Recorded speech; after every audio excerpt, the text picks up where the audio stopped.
नमस्कार दोस्तों, ये हमारा मेवाड़ रियासत का पार्ट 4 है।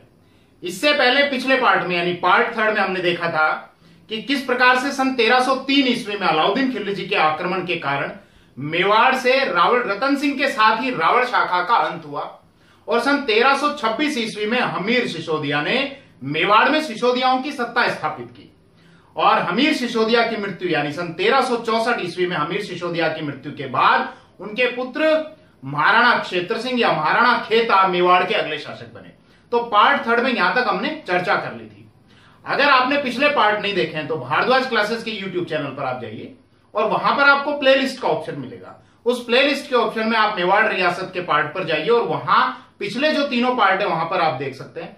इसके अलावा अगर आपने फोर्ट ऑफ राजस्थान के पार्ट भी नहीं देखे हैं तो उसकी भी प्लेलिस्ट आपको मिल जाएगी और इसके अतिरिक्त आपको रिवर ऑफ राजस्थान की प्लेलिस्ट भी वहां पर मिल जाएगी। कुछ बातें और देखिए, कुछ स्टूडेंट्स के एक तो ये कमेंट आए थे कि सर बहुत से इंस्टीट्यूशन ऐसे होते हैं जो स्टार्टिंग में अच्छे वीडियोस डालते हैं लेकिन बाद में वो वीडियो डालना बंद कर देते हैं क्योंकि उनका टारगेट ज्यादा से ज्यादा ये होता है कि किसी प्रकार से अधिक स्टूडेंट्स को इंस्टीट्यूट की ओर खींचना। एक स्टूडेंट राकेश जी, उनका भी फोन आया था जैसलमेर से और उनका भी यही विषय था। तो देखो, मैं आपको आश्वस्त करना चाहता हूं, हालांकि इसी विषय पर मैं पहले भी आपसे चर्चा कर चुका हूं लेकिन फिर से मैं आपको आश्वस्त कर देना चाहता हूं कि राजस्थान की जीके से संबंधित कंप्लीट सिलेबस यानी कि पूरा हिस्ट्री का, पूरा ज्योग्राफी का और पूरा कल्चर का, ये पूरा सिलेबस मैं आपको भारद्वाज क्लासेस के यूट्यूब चैनल पर फ्री ऑफ कॉस्ट अवेलेबल कराऊंगा। इसका मैं कोई चार्ज नहीं लूंगा और मेरा ये टारगेट है, ये उद्देश्य है कि जब मैं कंप्लीट सिलेबस अपलोड कर दूं तो राजस्थान के किसी भी स्टूडेंट को राजस्थान जीके की प्रिपरेशन करने के लिए किसी भी इंस्टीट्यूशन में या किसी भी कोचिंग में नहीं जाना पड़े। खैर, वापस अब मैं अपने टॉपिक पर आ जाता हूं। तो पार्ट 3 में हमने जहां तक डिस्कशन किया था वो मैंने आपसे चर्चा की। ये हमारा पार्ट 4 है। तो मैं रमन भारद्वाज, भारद्वाज क्लासेस से, और आइए हम शुरू करते हैं मेवाड़ रियासत का पार्ट 4। तो मेवाड़ रियासत के पार्ट 3 में हमने देख लिया था कि महाराणा हमीर सिसोदिया सन 1326 ईस्वी से और 1364 ईस्वी तक मेवाड़ के शासक रहे। सन 1364 ईस्वी में हमीर सिसोदिया की मृत्यु के बाद इनके पुत्र क्षेत्र सिंह या खेता, जिनको महाराणा क्षेत्र सिंह या महाराणा खेता के नाम से जाना गया, वो मेवाड़ के अगले शासक हुए। तो अब हम यहां से शुरू करते हैं महाराणा क्षेत्र सिंह से। तो देखिए, महाराणा खेता जो है वो सन 1364 ईस्वी से और 1382 ईस्वी तक मेवाड़ के शासक हुए और महाराणा क्षेत्र सिंह जब मेवाड़ के शासक बने तो इन्होंने आसपास के क्षेत्रों को जीतना शुरू किया। जैसे कौन कौन से क्षेत्र इनके द्वारा जीते गए?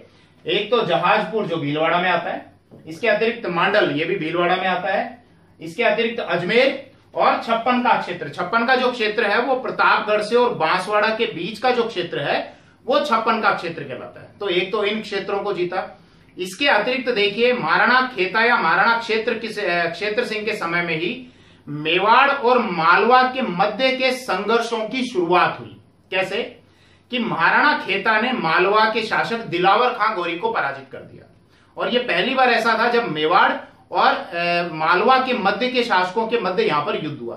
अब इसके बाद मेवाड़ के आगे जितने भी शासक बनेंगे उनका मालवा के शासकों के साथ संघर्ष चलता रहेगा, लेकिन इसकी शुरुआत किसके द्वारा की गई? महाराणा खेता के द्वारा। इसीलिए महाराणा खेता को कहा जाता है मेवाड़ व मालवा के मध्य संघर्षों का सूत्रपात करने वाला मेवाड़ का शासक। इसके अतिरिक्त देखिए महाराणा खेता जो है, इनको हाड़ौती के शासकों को दबाने का क्रेडिट भी, दबाने का श्रेय भी दिया जाता है। हाड़ौती जो क्षेत्र है वो कहलाता है कोटा, बूंदी, बारा और झालावाड़ का क्षेत्र और यहाँ के जो चौहान शासक थे, हाड़ौती क्षेत्र में शासन करने के कारण उनको हाड़ा शासक कहा गया। तो इन हाड़ा शासकों को दबाने का क्रेडिट महाराणा खेता को जाता है।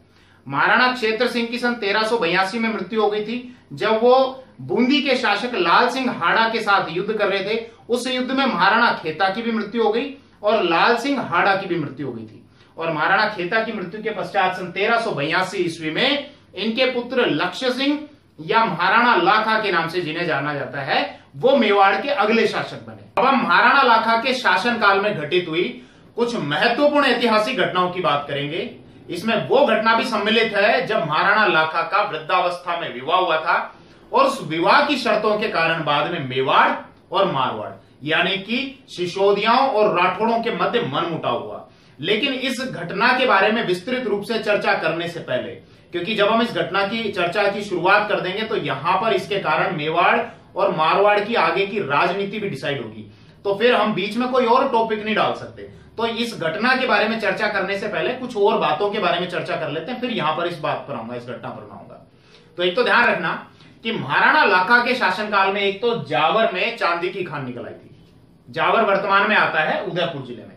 अब आप सोचिए, जिस व्यक्ति के राज्य में चांदी की खान निकल आई तो उसकी तो चांदी ही चांदी है। वैसे भी हम ये कहावत कहते हैं, अगर कोई व्यक्ति पैसा कमा रहा है तो कहते हैं उसको कि भैया आजकल तो बहुत चांदी कूट रहा है। तो यहां तो वास्तव में चांदी की खान निकल आई थी। तो इसका परिणाम क्या हुआ? एक तो मेवाड़ रियासत आर्थिक रूप से सक्षम हो गई। दूसरा देखिए, अगर किसी रियासत के पास में बहुत पैसा है तो उसका रिजल्ट क्या होता है? वो रियासत एक बड़ी सेना रख सकता है, बड़ी सेना रख सकती है, क्योंकि जितना पैसा है तो उतनी बड़ी सेना रख सकते हैं, उनका खर्चा उठा सकते हैं। तो इसी कारण मेवाड़ जो है ये सैन्य रूप से भी सक्षम हो गया। इसके अतिरिक्त महाराणा लाखा ने इस चांदी का यानी इस पैसे का एक और उपयोग किया। क्या कि सन 1303 ईस्वी में जब अलाउद्दीन खिलजी ने चित्तौड़ पर आक्रमण किया था तो उस समय अलाउद्दीन खिलजी ने बहुत से मंदिरों को ध्वस्त कर दिया था। तो यहां महाराणा लाखा ने इस पैसे से उन सभी मंदिरों का जीर्णोद्धार करवाया और उनका मरम्मत कार्य करवाया था। तो यहां पर महाराणा लाखा को आर्थिक रूप से बहुत फायदा हुआ इस चांदी की खान निकलने का। दूसरी बात करते हैं, महाराणा लाखा के शासनकाल में ही ये पिछोला झील जो आपको दिख रही है इसका निर्माण कराया गया। ये पिछोला झील अगर आप कभी घूमने जाएं तो उदयपुर का सिटी पैलेस है, सिटी पैलेस के पीछे की ओर है ये पिछोला झील। तो इसके बारे में थोड़ी सी हम चर्चा कर लेते हैं। देखो, ऐसी जनश्रुति है, ऐसा बताया जाता है कि महाराणा लाखा के शासनकाल में एक बंजारे ने, जिसका नाम था पिच्छू, उस बंजारे ने अपने बैल की स्मृति में, अपने बैल की याद में इस झील का निर्माण कराया था। तो पिच्छू बंजारे के नाम के कारण ही इस झील को पिछोला झील कहा गया। अब ये तो जनश्रुति है। यहां ये जो झील है, इस झील के अंदर आपको एक तो जग मंदिर घूमने को मिलेगा, जग मंदिर आप जा सकते हैं, एक आप जग निवास जा सकते हैं। यहां मैं इनकी चर्चा इसलिए कर रहा हूं क्योंकि इससे संबंधित सवाल पूछ लिए जाते हैं। और वैसे भी अगर आप कभी उदयपुर घूमने जाएं तो आपके माइंड में ये रहे तो आप जरूर वहां घूमने जाना। आपको क्या करना होगा, सिटी पैलेस से एक बोट लेनी होगी और उस बोट के माध्यम से, नाव के माध्यम से आप जग मंदिर या जग निवास तक जा सकते हैं। पहले हम बात कर लेते हैं जग मंदिर की। देखिए, जग मंदिर का जो निर्माण कार्य शुरू किया था वो मेवाड़ के महाराणा थे कर्ण सिंह। सन 1620 ईस्वी में वो शासक बने थे, 1620 में, और 1628 ईस्वी तक वो शासक रहे, थोड़े से समय के लिए। लेकिन जग मंदिर का निर्माण कार्य उन्होंने शुरू किया था जिसको वो पूर्ण नहीं करा सके, और इसको पूर्ण कराने का कार्य किया महाराणा कर्ण सिंह के बाद जो अगले शासक बने थे, उनके पुत्र जगत सिंह फर्स्ट। उन्होंने जग मंदिर को पूर्ण करवाया, इसीलिए उसका नाम जग मंदिर पड़ा, जगत सिंह के कारण। एक दूसरा और आता है जग निवास। ये जग निवास जो है ये वर्तमान में लेक पैलेस बोलते हैं इसको, वहां पर एक होटल संचालित है वर्तमान में। और इस जग निवास का जो निर्माण करवाया था वो महाराणा जगत सिंह सेकंड के द्वारा कराया था, सन 1743 से 1746 ईस्वी के आसपास में कराया था। इसके अतिरिक्त देखो, एक क्वेश्चन पूछा गया था कि एक नटनी के बारे में। एक नटनी जो होती है ना, जैसे किसी तार पे एक रस्सी बांध लेती है या तार बांध लेती है, उसके ऊपर वो चलती है और अपने हाथ में एक बांस या एक लकड़ी सी ले लेती है, तो उनको हम नटनी बोलते हैं और उस खेल को बोलते हैं नटनी का खेल। तो इसी से संबंधित एक सवाल पूछा गया था कि नटनी गलकी का चबूतरा कहां पर है, तो मैं उसकी थोड़ी सी बात करता हूं। वो यहीं पर है, पिछोला झील के पास में। यहां पर एक जगह है जिसका नाम है बीजरी, और वहां नटनी गलकी का चबूतरा बनाया हुआ है। अब दिमाग में सवाल तो ये आ जाता है कि साहब ये नटनी गलकी कौन थी, आखिर इसका चबूतरा यहां क्यों बनाया गया? तो ये भी जनश्रुति है, तो सुन लेना जैसी जनश्रुतियां चलती हैं, क्योंकि इन बातों की कहीं प्रमाणिकता तो नहीं है। ऐसा बताया जाता है कि महाराणा जगत सिंह सेकंड के समय एक नटनी थी जिसका नाम था गलकी, और गलकी ने महाराणा जगत सिंह सेकंड से यह शर्त लगाई कि मैं पिछोला झील के एक किनारे से और दूसरे किनारे तक चली जाऊंगी केवल रस्सी पर चलते हुए, और अगर मैं यहां तक चली गई तो आपको, मैंने अगर मतलब इस झील को अगर पार कर लिया तो आपको मेवाड़ का आधा राज्य मुझे देना पड़ेगा। और महाराणा जगत सिंह सेकंड ने उसकी शर्त को स्वीकार कर लिया था। तो क्या हुआ कि यहां पर पिछोला झील के दोनों किनारों पर एक रस्सी बांधी गई, लंबी रस्सी, और नटनी गलकी ने उस रस्सी पर चलना शुरू किया। तो जैसे जैसे जैसे जैसे नटनी गलकी आगे की ओर बढ़ती जा रही थी, वैसे वैसे ही महाराणा जगत सिंह सेकंड के जो सामंत थे, जो सरदार थे, उनकी सांसें फूल रही थी कि अगर ये एक किनारे से दूसरे किनारे तक पहुंच गई तो महाराणा को अपनी शर्त के अनुसार, अपने वचन के अनुसार इस गलकी को मेवाड़ का आधा राज्य देना पड़ेगा। तो यहां पर उनके सरदारों ने क्या किया, उस रस्सी को काट दिया, जिसके कारण नटनी गलकी जो है वो झील में गिर गई और उसकी मृत्यु हो गई। बाद में महाराणा जगत सिंह को ऐसा लगा कि इसकी मृत्यु हो गई है, शायद हो सकता है ये भूत बनने के बाद मुझे परेशान करे, मेरे परिवार वालों को परेशान करे, तो उसकी स्मृति में एक चबूतरे का निर्माण करवा दिया गया जो नटनी गलकी का चबूतरा कहलाता है, जो ध्यान रखना पिछोला झील के पास में बीजरी स्थान है, वहां पर बना हुआ है। तो ऐसा सवाल पूछा जा चुका है कि राजस्थान में किस स्थान पर गलकी नामक नटनी का चबूतरा स्थित है। तो ध्यान रखना पिछोला झील, उदयपुर। अब इसके बाद हम उस घटना पर आ जाते हैं जब वृद्धावस्था में या बुढ़ापे में महाराणा लाखा का विवाह हुआ था और उस विवाह की शर्तों के कारण अब आगे चलकर मेवाड़ और मारवाड़ की राजनीति तय होगी। सॉरी, देखो समझना क्या घटना थी कि महाराणा लाखा अब बूढ़े हो चले हैं, बूढ़े हो गए, और इनके समय में एक व्यक्ति है, मारवाड़ के एक व्यक्ति है रणमल राठौड़।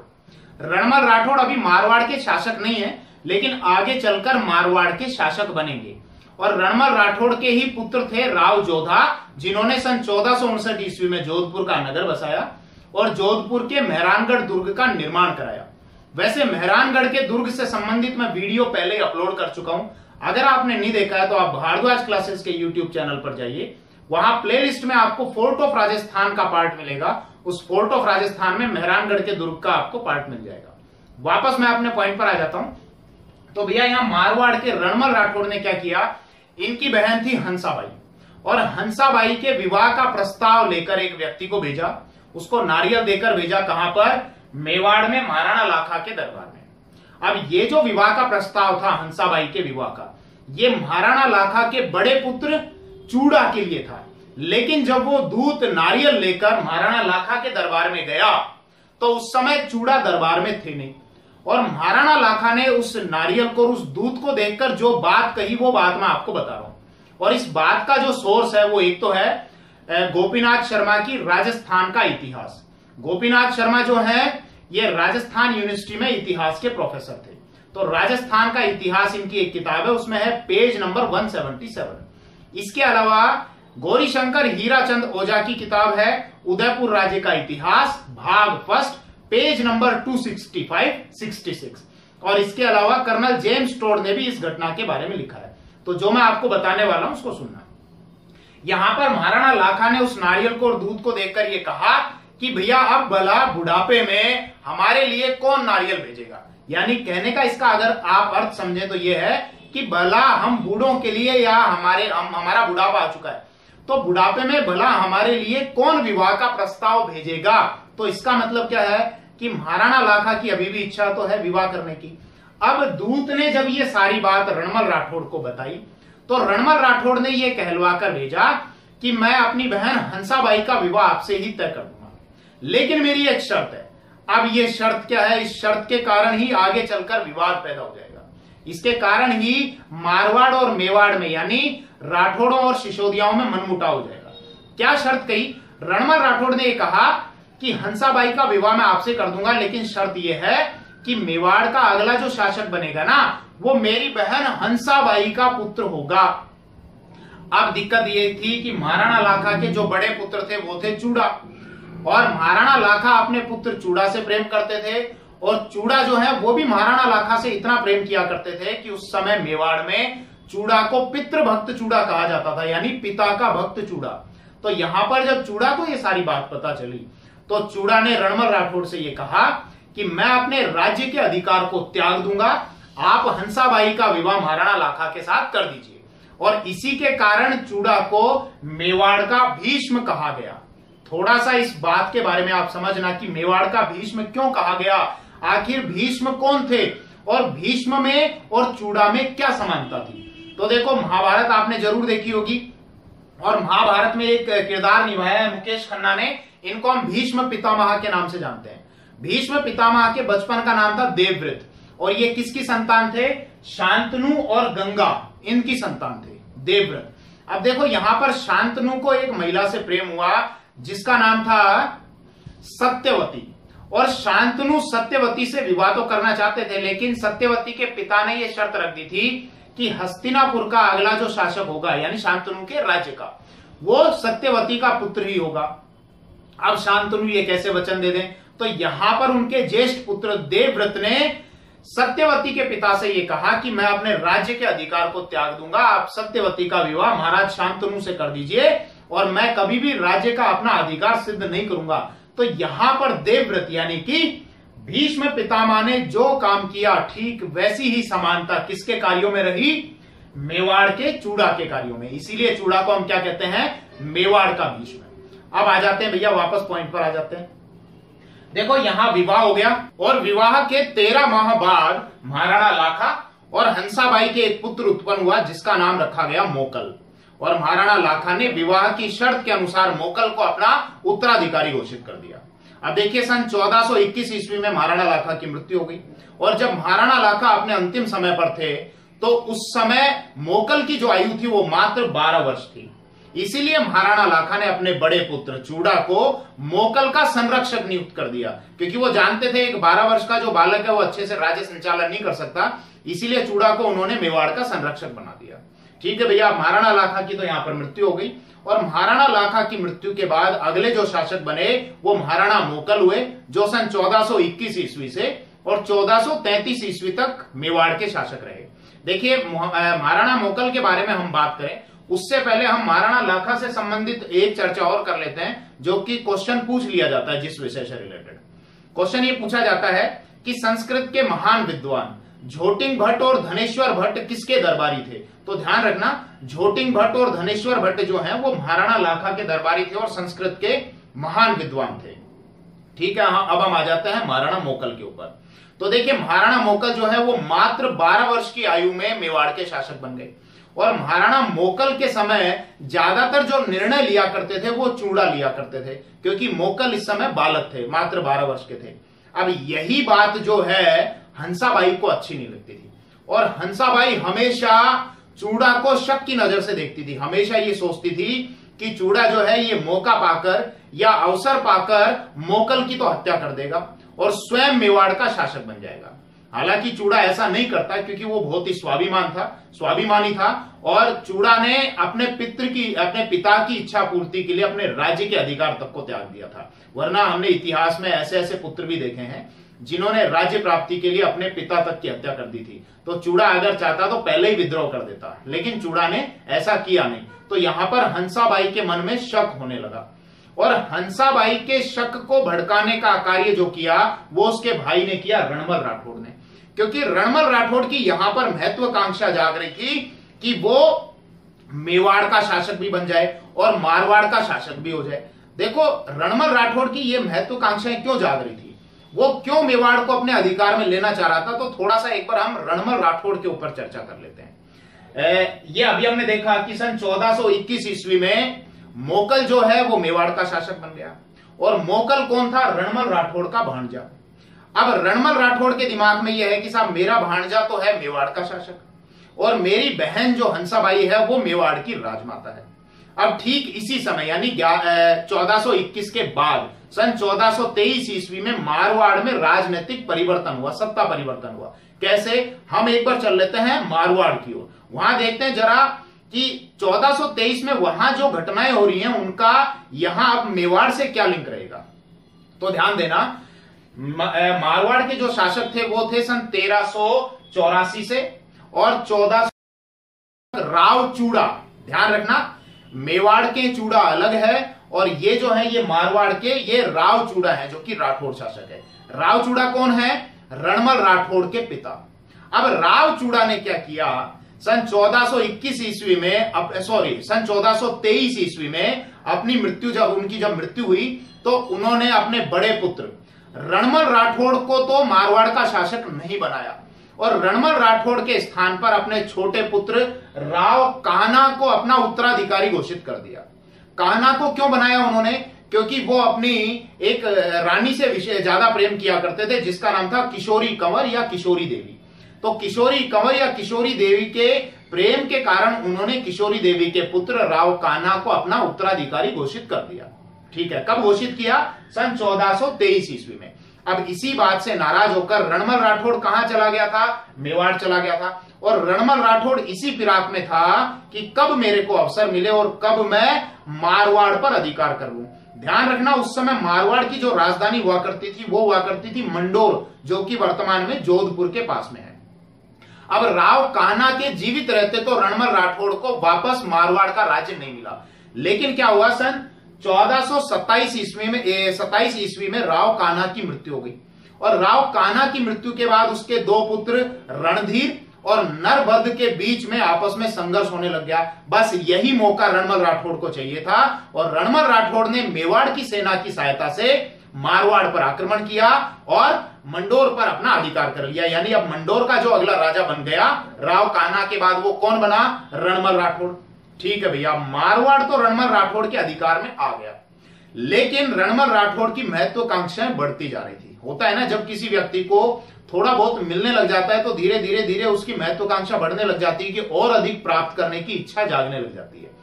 तो रणमल राठौड़ ये सोचने लगा कि मारवाड़ पर तो मेरा अधिकार है, क्यों ना मैं मेवाड़ को भी अपने अधिकार में ले लूं। अब मेवाड़ को अधिकार में ले सकता था, लेकिन मेन जो दिक्कत आ रही थी वो आ रही थी चूड़ा के कारण। कौन चूड़ा? रणमल राठौड़ के पिता नहीं, ये चूड़ा जिनको मेवाड़ का संरक्षक बनाया था महाराणा लाखा ने, जिनको मेवाड़ का भीष्म हम कहते हैं। तो चूड़ा के होते हुए रणमल राठौड़ आसानी से मेवाड़ पर अपना अधिकार नहीं कर सकता था। तो उसने क्या किया, अपनी बहन हंसाबाई के शक को बढ़ाने का काम किया, यानी आग में घी डालने का काम किया। उसने हंसाबाई को कहना शुरू कर दिया कि देखना, जरूर अवसर आने पर या मौका आने पर ये महाराणा मोकल की हत्या कर देगा और स्वयं मेवाड़ का शासक बन जाएगा। तो बस ये सारी बातें जब हंसाबाई के दिमाग में घर कर गई तो हंसाबाई ने एक बार चूड़ा को बुलाया अपने पास में और चूड़ा से नाराज होकर ये कहा कि या तो मेवाड़ में आप रहिए या फिर मेवाड़ में हम ही रहेंगे। अगर आप मेवाड़ में रहते हो तो फिर हमको कोई दूसरा ऐसा स्थान बता दो जहां पर हम जा सके मेवाड़ को छोड़कर। तो देखिए, चूड़ा जो है बहुत स्वाभिमानी थे, उनको हंसाबाई की इस बात से बहुत ठेस पहुंची और चूड़ा यहां से मेवाड़ छोड़कर चले गए मालवा। और मालवा का इस समय जो शासक था उसका नाम था होशंग शाह। तो होशंग शाह के पास में चूड़ा चले गए और होशंग शाह ने चूड़ा का बहुत आदर सत्कार किया, उनका सम्मान किया और उनको अपने राज्य में रहने दिया। अब देखिए, यहां पर रणमल राठौड़ यही चाह रहा था कि चूड़ा निकल जाए। तो चूड़ा तो चला गया, लेकिन चूड़ा ने क्या किया, अपने छोटे भाई राघव देव को वहां पर नियुक्त कर दिया ताकि मेवाड़ का शासन संचालन जो है वो अच्छे तरीके से चलता रहे और मेवाड़ में क्या क्या हो रहा है उस सारी घटना की खबर चूड़ा को मिलती रहे, मालवा तक पहुंचती रहे। तो यहां पर अब चूड़ा तो चला गया तो रणमल राठौड़ का काम हो गया आसान। और रणमल राठौड़ ने इसी बात का फायदा उठाकर मेवाड़ में शिशोदियाओं के स्थान पर राठौड़ों को उच्च पदों पर नियुक्त करना शुरू कर दिया। यानी जो मेन जो मुख्य पद थे उन पर राठौड़ों को नियुक्त करना शुरू कर दिया, क्योंकि इस समय राज्य का जो ज्यादातर जो निर्णय लिया करते थे वो रणमल राठौड़ लिया करते थे, क्योंकि मेवाड़ के जो संरक्षक थे चूड़ा वो तो छोड़कर चले गए मालवा। और हंसाबाई ने क्या किया, चूड़ा के जाने के बाद अपने भाई रणमल राठौड़ को मोकल का संरक्षक नियुक्त कर दिया।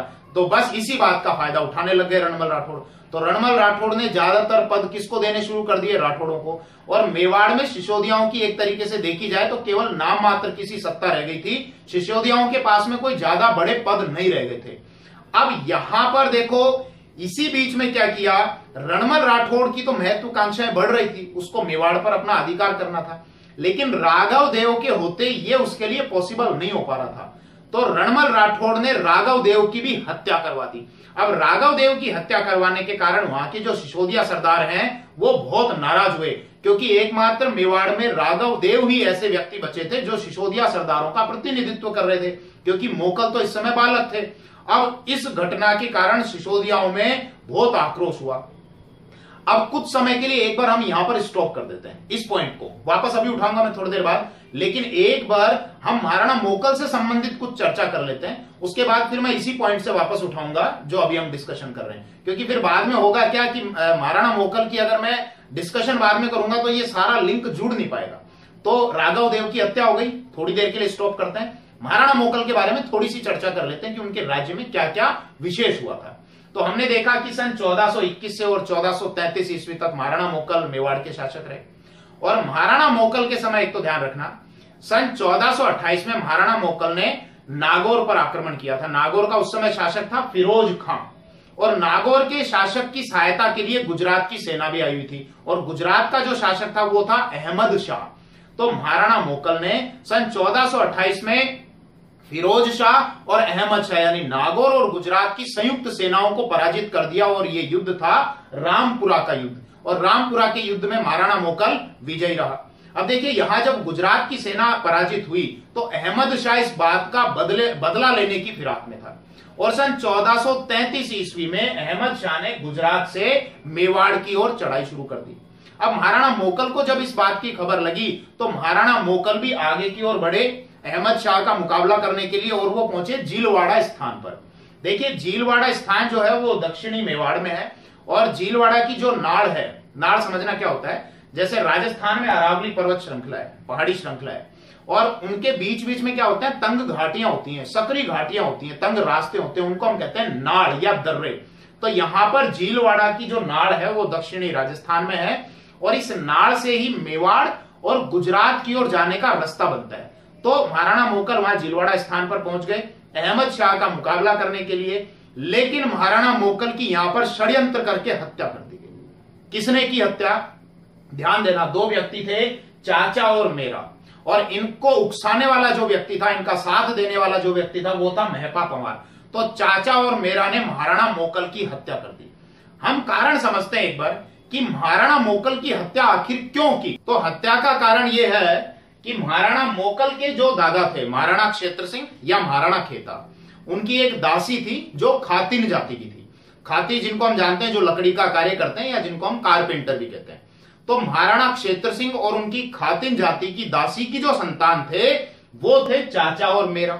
देखिए, मैं थोड़ा सा एक बार इस पर चर्चा कर लेता हूं कि ये दासियों को क्या कहते थे, या इनसे उत्पन्न संतानों को क्या कहा जाता था। जब राजे रजवाड़ों में शादी की जाती थी लड़की की, तो लड़की के साथ साथ में जो दहेज दिया जाता था, तो दहेज के रूप में बहुत सारी कुंवारी कन्याएं भी भेंट की जाती थी, जिनको दासी या डावरिया कहा जाता था। अब राजा को जब ये दासी या डावरिया पसंद आ जाती थी तो वो इनसे संबंध बना लिया करते थे, और इनसे जो उत्पन्न संतान होती थी, यानी दासी से जो संतान उत्पन्न होती थी, उनको दिया चाकर कहा जाता था।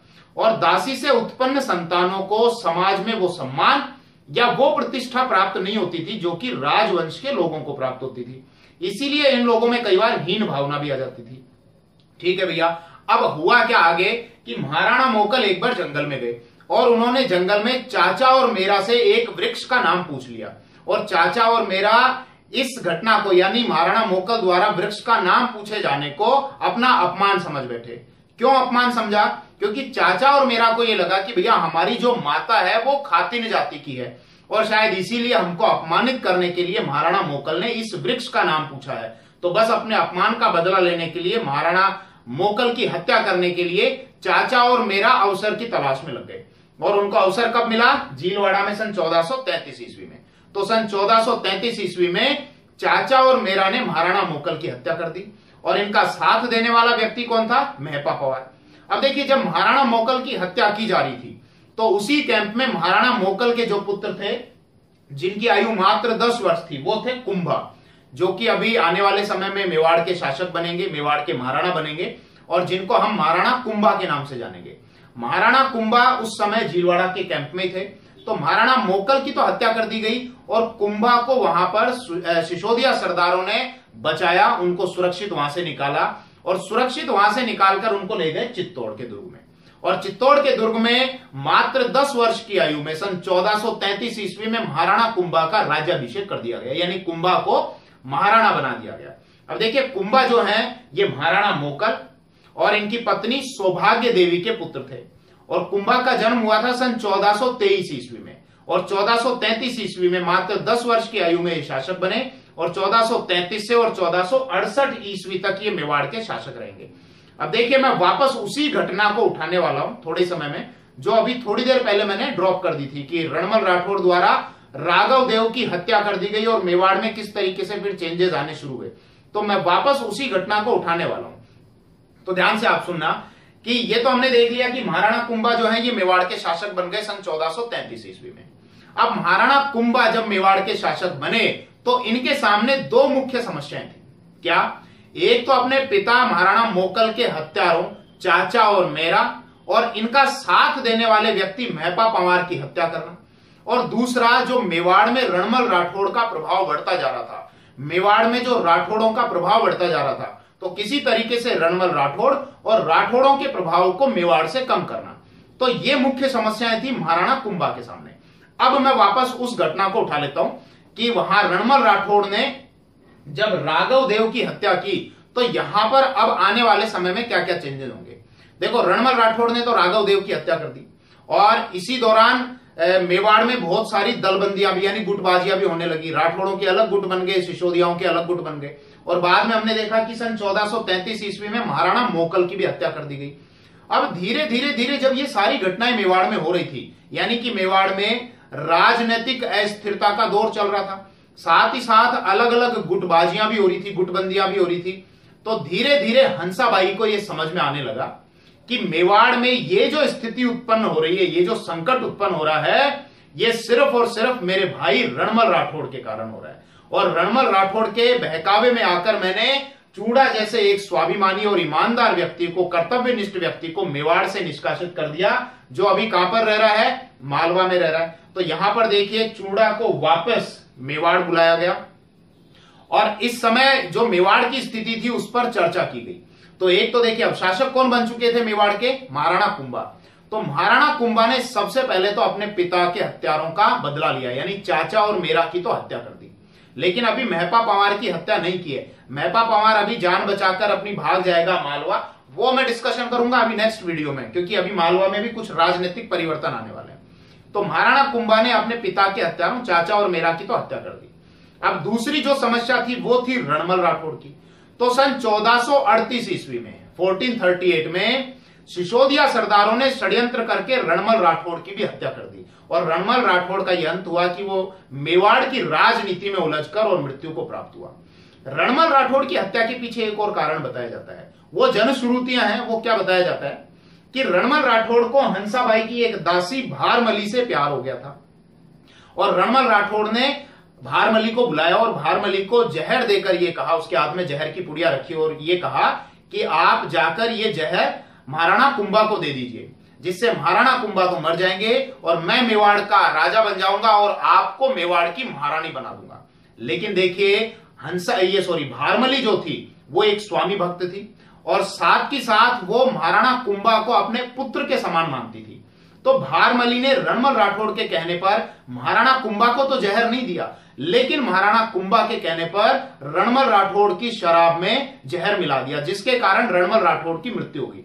तो खैर, रणमल राठौड़ की मृत्यु का जो भी कारण रहा हो, भले ही सिसोदिया सरदारों ने षड्यंत्र करके उसको मारा हो या भारमली के द्वारा रणमल राठौड़ को मारा गया हो, कुल मिलाकर महाराणा कुंभा की दोनों समस्याओं का हल हो गया। चाचा और मेरा भी मारे गए, लेकिन अभी मेहपा पंवार जिंदा है, और रणमल राठौड़ भी मारा गया। अब महाराणा कुंभा के शासनकाल में देखिए, मेवाड़ जो है वो बहुत सांस्कृतिक, कला और संस्कृति के क्षेत्र में बहुत विकास करेगा, बहुत उन्नति करेगा। और महाराणा कुंभा के जो पिता थे महाराणा मोकल, उन्होंने कला और संस्कृति के विकास की जो शुरुआत की थी उसका पूरा फायदा उठाएंगे महाराणा कुंभा। ध्यान रखना, महाराणा मोकल ने भी कला और संस्कृति के क्षेत्र में बहुत योगदान दिया है, लेकिन कला और संस्कृति के क्षेत्र में मेवाड़ को चरम सीमा तक पहुंचाने वाले जो व्यक्ति थे वो महाराणा कुंभा थे। अब थोड़ा सा गौर करना आप इस बात का, जो मैंने महाराणा मोकल के बारे में आपसे कहा कि महाराणा मोकल ने भी मेवाड़ में कला और संस्कृति का बहुत विकास किया, तो महाराणा मोकल से संबंधित कुछ सवाल पूछ लिए जाते हैं कि इनके राज्य में एक तो आर्किटेक्ट, यानी कि जिसको हम कहते हैं वास्तुकार, तो महाराणा मोकल के शासनकाल में जो वास्तुकार थे मना, फना, विसल, ये बहुत प्रसिद्ध है, फेमस है। इसके अलावा महाराणा मोकल के शासनकाल में योगेश्वर और भट्ट विष्णु जैसे विद्वान व्यक्ति भी रहा करते थे। तो ये ध्यान रखना इनके नाम, क्योंकि ये नाम कई बार पूछ लिए जाते हैं। तो खैर, हम यहां महाराणा कुंभा तक आ गए। सन 1433 ईस्वी में महाराणा कुंभा शासक बने मेवाड़ के, और 1468 ईस्वी तक ये मेवाड़ के शासक रहेंगे। और महाराणा कुंभा के शासनकाल में तो बताने के लिए हमारे पास में बहुत कुछ है, और कॉम्पिटिटिव एग्जाम्स में जो सवाल पूछे जाते हैं उसमें महाराणा कुंभा के शासनकाल से संबंधित बहुत प्रश्न बनते हैं।